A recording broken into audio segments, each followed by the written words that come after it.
Good morning बच्चों। आज का अपना टॉपिक व्यवहारवाद की परिभाषा, व्यवहारवाद का अर्थ। इससे पहले अपन ने व्यवहारवाद के सामान्य परिचय में और व्यवहारवाद की उत्पत्ति और व्यवहारवाद के विकास पर चर्चा करी और इस निष्कर्ष पर पहुंचने का प्रयास किया कि किस प्रकार हमारे विषय राजनीति विज्ञान में व्यवहारवाद आया और सेकेंड वर्ल्ड वॉर के बाद, द्वितीय महायुद्ध के बाद अमेरिका के राजनीतिक वैज्ञानिकों ने हमारे विषय की प्रकृति और हमारे विषय में जो शोध के तरीके थे, जो साधन थे, उनके प्रति असंतोष व्यक्त किया और व्यवहारवाद को लाने की बात करी। इसे क्रांति का नाम दिया गया क्योंकि इसने हमारे विषय के अर्थ को, उसकी परिभाषा को, उसकी मान्यताओं को, उसके क्षेत्र को बिल्कुल बदल डाला। और यूनानी चिंतन से लेकर 1945 तक का जो पीरियड है, जिसको हमने परंपरावादी राजनीति विज्ञान कहा, प्लेटो और अरस्तु ने हमारे विषय में सिद्धांतों के निर्माण की प्रक्रिया शुरू करी। हमारे विषय का संबंध मूल्यों से है, हमारे विषय का संबंध कल्पना से है, हमारे विषय का संबंध आदर्श से है, हमारे विषय का संबंध दर्शन, शास्त्र और इतिहास से है, और हमारे विषय का क्षेत्र सीमित है, और हमारे विषय के अध्ययन की पद्धति दार्शनिक है, ऐतिहासिक है, तुलनात्मक है। इस प्रकार जो हमारा विषय इस समय था, इसको लेकर हमारे विषय के विद्वानों में यह विचार उत्पन्न किया गया कि हमारा विषय अन्य सामाजिक विज्ञानों की तुलना में पिछड़ रहा है, इसलिए हमें इसको बदलना पड़ेगा। मूल्यों, कल्पना, आदर्श, दार्शनिकता, इतिहास, तुलनात्मकता, ऐतिहासिक अध्ययन की पद्धति, ये हमारे विषय का जो मूल था, जो जड़ थी, इसके विरुद्ध असंतोष व्यक्त हुआ। परिणाम स्वरूप हमारे विषय में एक बड़ा परिवर्तन आया। इसको हमने एक आंदोलन का, एक क्रांति का नाम दिया। उसके बाद अपन ने पढ़ने का प्रयास किया कि ऐसे कौन से तत्व थे, ऐसी कौन सी परिस्थितियां थीं जिन्होंने हमारे विषय में व्यवहारवाद की उत्पत्ति और विकास को आगे बढ़ाया। अमेरिका के राजनीतिक वैज्ञानिकों के द्वारा, कुछ समाजशास्त्रियों द्वारा, अमेरिका की कुछ संस्थाएं जिन्होंने शिकागो विश्वविद्यालय में इस अध्ययन को प्रारंभ करने का प्रयास किया, और हम राजनीति विज्ञान में व्यवहारवाद 1945 से 1969 तक का जो पीरियड है, वो हमारे विषय में केवल व्यवहारवाद है, और यहीं से हमारे विषय में आधुनिक राजनीति विज्ञान की शुरुआत होती है। आधुनिक राजनीति विज्ञान का एक रूप व्यवहारवाद जो 1969 तक चला। 1969 में जो डेविड ईस्टन व्यवहारवाद का प्रथम व्याख्याकार, प्रवर्तक था, उसी ने यह महसूस किया कि हम तथ्यों में उलझ गए हैं, हम केवल वैज्ञानिकता की बात कर रहे हैं, हम केवल अनुभव की बात कर रहे हैं, तो हम अपनी जड़ से दूर जा रहे हैं। इसलिए इसमें परिवर्तन की आवश्यकता है, और इसलिए 1969 में डेविड ईस्टन स्वयं ने अमेरिकन पॉलिटिकल साइंस एसोसिएशन के अध्यक्षीय भाषण में उत्तर व्यवहारवाद के आगमन की सूचना दी और दो चीज़ों पर फोकस किया, दो चीज़ों पर जोर दिया, दो इम्पॉर्टेंट चीज़, कर्म और प्रासंगिकता, एक्शन और रिलेवेंस। तो 1969 तक व्यवहारवाद, 1969 के बाद उत्तर व्यवहारवाद। तो हाँ, यदि हम समझें तो हमारे विषय के हमको तीन जो पीरियड हैं, कह सकते हैं हम तीन काल हैं, हम जो कह सकते हैं परंपरावादी राजनीति विज्ञान, जो यूनानी चिंतन से 1945 तक का कहा जाता है। इस समय हमारे विषय का एक प्रकार का अर्थ, एक प्रकार की परिभाषा, एक सीमित क्षेत्र है, एक अध्ययन का तरीका है, एक अध्ययन का दृष्टिकोण है। दूसरा 1945 से 1969 जो व्यवहारवाद से ओतप्रोत है। सारे के सारे जो विचारक हैं, जो हमारे विषय के ज्ञाता हैं, जो हमारे विषय का अध्ययन करते हैं, अपने आप को व्यवहारवादी विचारक कहने लगे। और 1969 से लेकर आज तक हम कंटेम्प्रेरी पॉलिटिकल थ्योरी, समकालीन राजनीतिक सिद्धांत की बात कह सकते हैं, क्योंकि इसमें व्यवहारवाद भी है, उत्तर व्यवहारवाद भी है और परंपरावादी राजनीतिक विज्ञान भी है। तो ये हमने पढ़ने का प्रयास किया और आज हम पढ़ेंगे व्यवहारवाद की परिभाषा। रॉबर्ट ढाल के अनुसार परंपरावादी राजनीति शास्त्र की उपलब्धियों के प्रति असंतोष का परिणाम व्यवहारवाद है। शब्दों पे ध्यान दीजिए। परंपरावादी राजनीति शास्त्र, जिसकी शुरुआत कौन कर रहा है?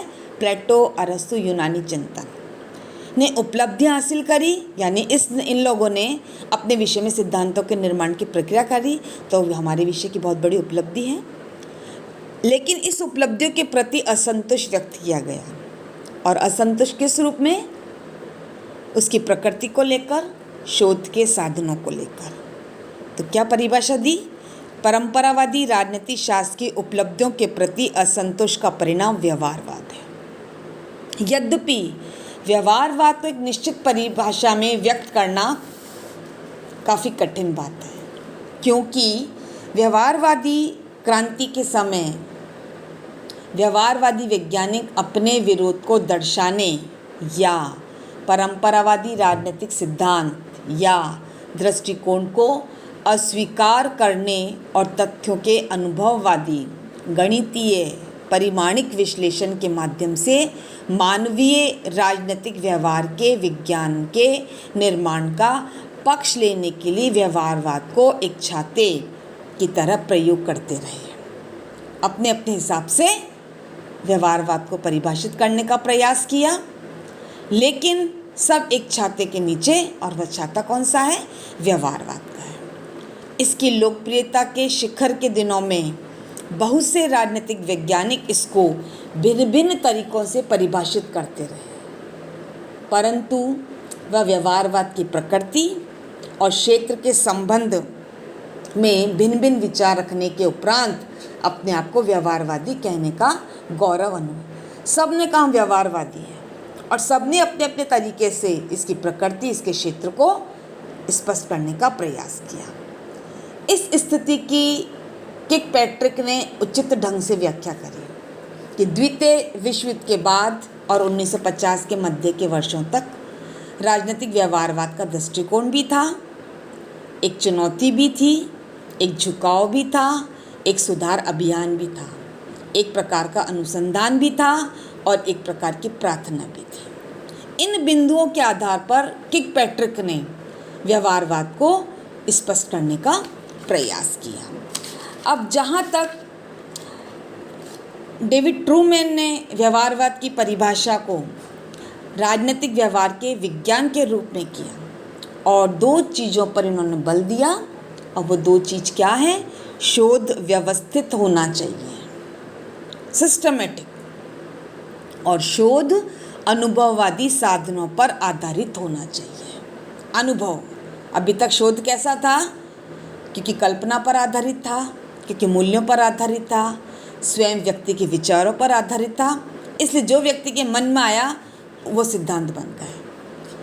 लेकिन अब शोध को व्यवस्थित होना चाहिए, जो रिसर्च है सिस्टमेटिक होनी चाहिए और अनुभववादी साधनों पर आधारित होनी चाहिए।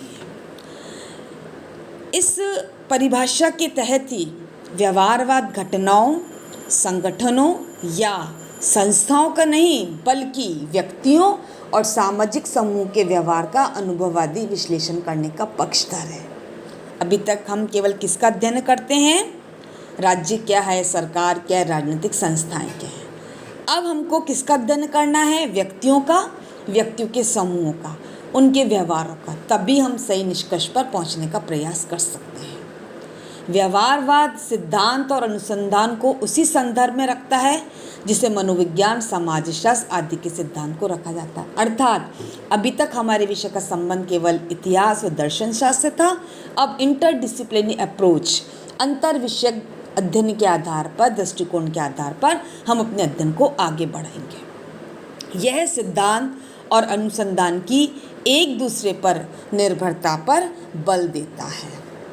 अनुभववादी अनुसंधान के लिए साधनों के व्यवहारिक पक्ष को सम्मुख रखना चाहिए और इसके बदले में अनुभववादी प्रवृत्तियों को राजनीतिक सिद्धांत के विकास में लगाना चाहिए। यह अनुभववादी साधनों के द्वारा सिद्धांत निर्माण का पक्षधर है। हमको थ्योरी बिल्डिंग करनी है, रिसर्च करनी है, सिद्धांतों का निर्माण करना है, लेकिन साधन कौन से होने चाहिए?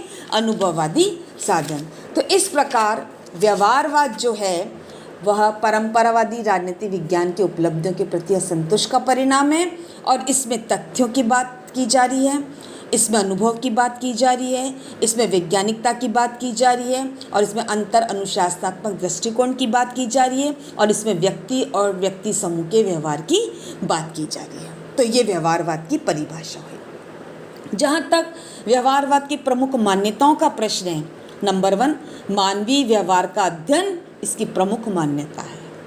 वैज्ञानिक ढंग से अध्ययन इसकी दूसरी है। अंतर विषयक दृष्टिकोण इसकी तीसरी प्रमुख मान्यता है। अनुभववादी सिद्धांत और अनुभववादी सिद्धांत के साथ साथ किसका अध्ययन? व्यवहार का और यथार्थ से घनिष्ठ संबंध। तो क्या होगी यदि हम तुलना करें? परंपरावादी राजनीतिक विज्ञान कल्पना और आदर्श के स्थान पर व्यवहार और यथार्थ की बात की जा रही है। राज्य और सरकारों के स्थान पर व्यक्ति और व्यक्ति समूह के व्यवहार की अध्ययन की बात की जा रही है। इतिहास और दर्शन शास्त्र के स्थान पर अंतर विषयक दृष्टिकोण की बात की जा रही है और दार्शनिक और ऐतिहासिक अध्ययन के दृष्टिकोण के स्थान पर वैज्ञानिक और अनुभववादी अध्ययन की बात की जा रही है। तो ये व्यवहारवाद की परिभाषा है।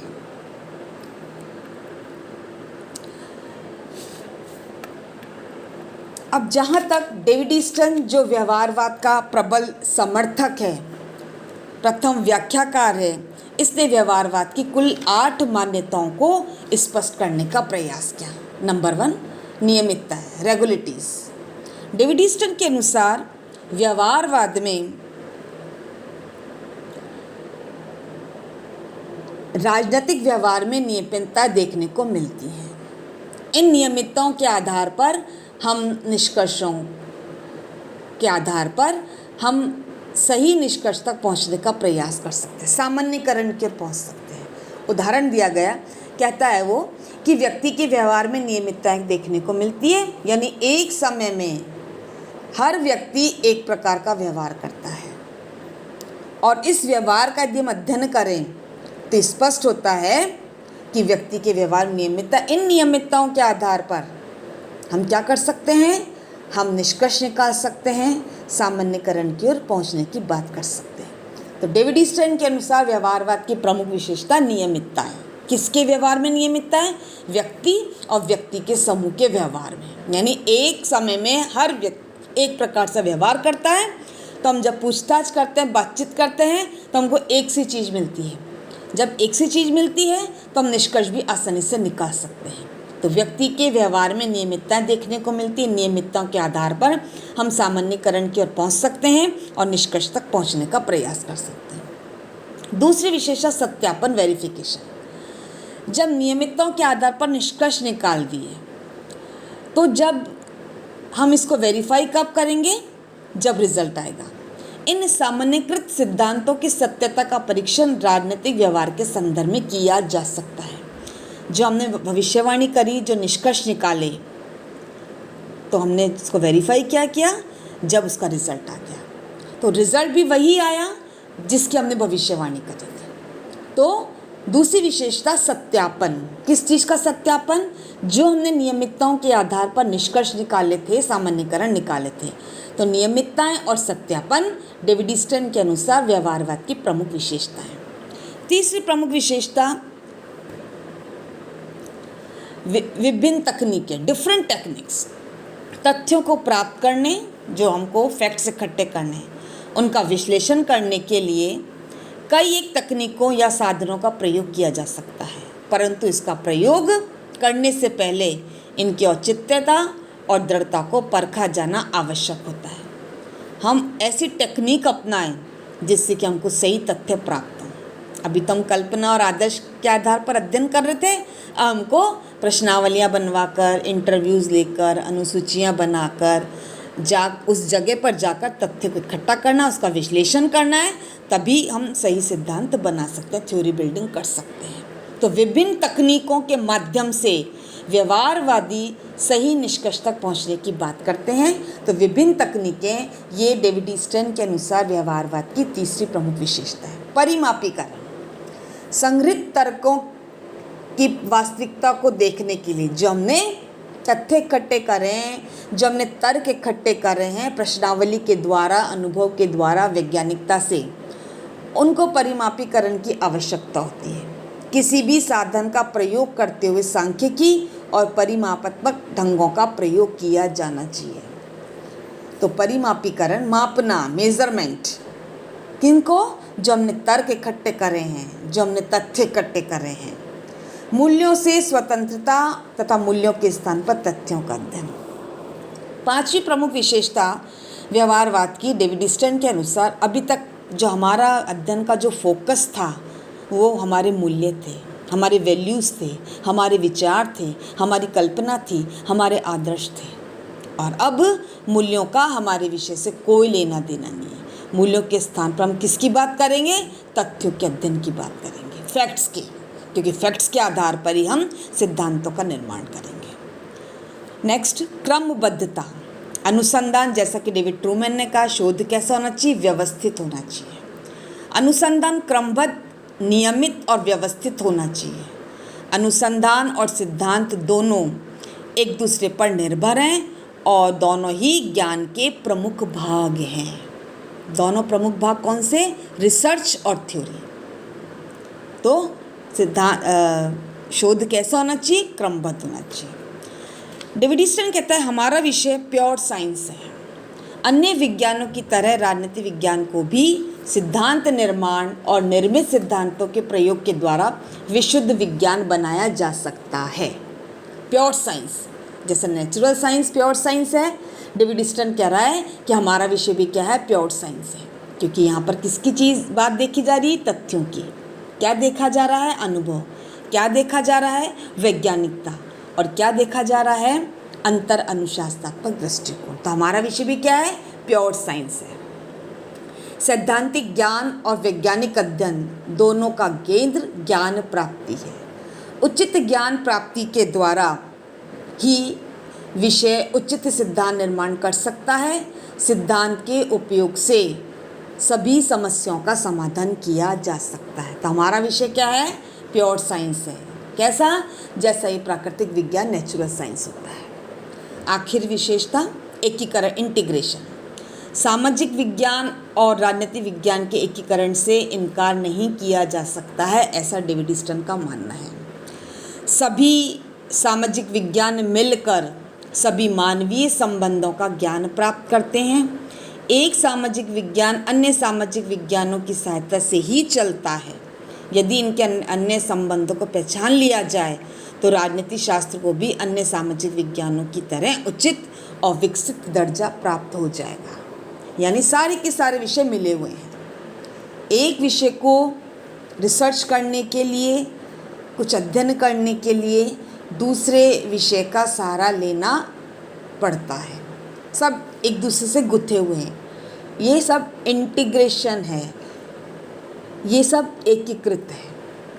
इस प्रकार ये विशेषताएं राजनीति का मानवीय व्यवहार के एक पहलू के रूप में अध्ययन करता है, जैसा कि अन्य सामाजिक विज्ञानों के द्वारा अपने अपने क्षेत्रों में भी किया जाता है।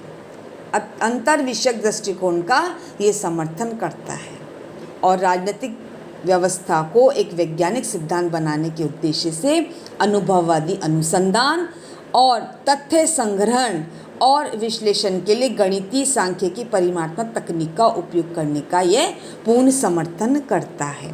तो इस प्रकार डेविड ईस्टन ने व्यवहारवाद की 8 मान्यता बताई। अब व्यवहारवाद क्या है संक्षिप्त में यदि हम देखें, व्यवहारवाद तथ्य की बात कर रहा है। किसके स्थान पर? मूल्यों के स्थान पर। व्यवहारवाद अनुभव की बात कर रहा है। व्यवहारवाद वैज्ञानिकता की बात कर रहा है। व्यवहारवाद अंतर अनुशासनात्मक दृष्टिकोण की बात कर रहा है। व्यवहारवाद मानवीय क्रियाओं के अध्ययन की बात कर रहा है। कल्पना आदर्श के स्थान पर व्यवहार और यथार्थ, मूल्यों के स्थान पर तथ्य, ऐतिहासिक तुलनात्मक अध्ययन पद्धति के स्थान पर अंतर अनुशासनात्मक अध्ययन की पद्धति, और दर्शन शास्त्र और इतिहास के स्थान पर अंतर विषयक दृष्टिकोण की बात कर रहा है। तो हमारा जो विषय है राजनीति विज्ञान, वो 1945 से लेकर 1969 पूरी तरह से व्यवहारवाद से ओतप्रोत है। सारे के सारे राजनीतिक वैज्ञानिक विश्लेषक व्यवहारवाद का बिल्ला लगाए हुए घूम रहे हैं और क्या कह रहे हैं? तथ्य तथ्य तथ्य, अंतर अनुशासनात्मक दृष्टिकोण, अनुभव अनुभव अनुभव, और वैज्ञानिकता वैज्ञानिकता वैज्ञानिकता। ये चारों पांचों चीज़ें हमारे विषय में पूरी तरह से छाई हुई है। और डेविड ईस्टन प्रथम व्याख्याकार प्रवर्तक है जिसने व्यवहारवाद की इन मान्यताओं को, इन विशेषताओं को स्पष्ट करने का प्रयास किया। धन्यवाद।